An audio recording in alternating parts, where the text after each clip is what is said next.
कलकत्ता हायकोर्टाने एक महत्त्वाचा निकाल देताना अनुसूचित जाती किंवा अनुसूचित जमातीच्या व्यक्तीचा प्रत्येक अपमान किंवा धमकी आपोआपच अॅट्रॉसिटी अंतर्गत गुन्हा ठरत नाही असं स्पष्ट केलंय।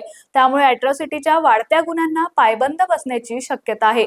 न्यायमूर्ती चैताली चटर्जी यांच्या एकलपीठाने मौमिता भट्टाचार्य विरुद्ध पश्चिम बंगाल सरकार या प्रकरणात हा निकाल दिलाय। तर हा वाद विद्यापीठाच्या संस्कृत विभागातील व्यावसायिक मतभेदांशी संबंधित होता।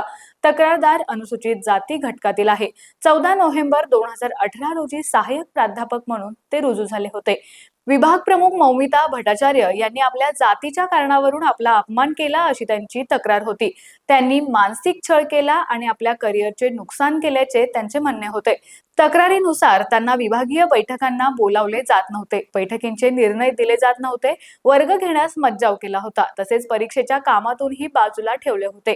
ऑनलाईन बैठकीत अपमानास्पद भाषा वापरल्याची ही तक्रार होती। 4 डिसेंबर 2021 रोजी ही तक्रार दाखल झाली। 10 एप्रिल 2022 रोजी चार्जशीट दाखल करण्यात आली आणि विशेष न्यायालयाने गुन्ह्याची दखल घेतली।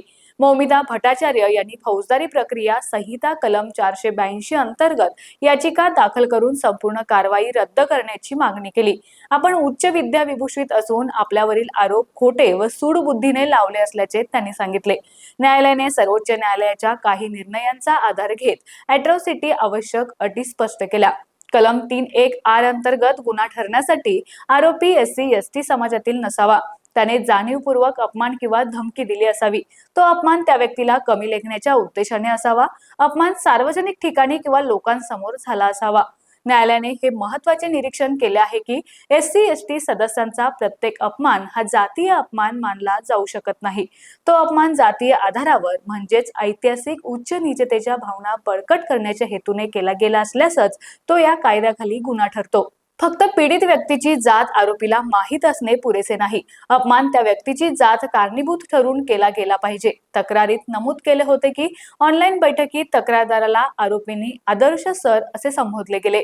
यावर न्यायालयाने म्हटलं आहे की आदर्श म्हणजे आदर्श आणि सर हा सन्मानाचा शब्द आहे। एखाद्याला आदर्श सर म्हणणे अपमानास्पद कसे असू शकते हे न्यायालयाला समजत नाही, जरी ते उपरोधाने म्हटले असले तरीही।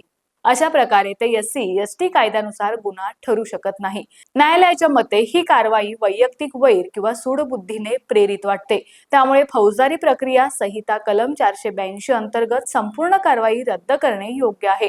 या निर्णयातून न्यायालयाने स्पष्ट केले की SC/ST कायदा गंभीर आहे आणि त्याचा गैरवापर होऊ नये। जातीय अपमान सिद्ध होण्यासाठी तो स्पष्टपणे जातीय हेतूने आणि सार्वजनिकरित्या केलेला असणे आवश्यक आहे।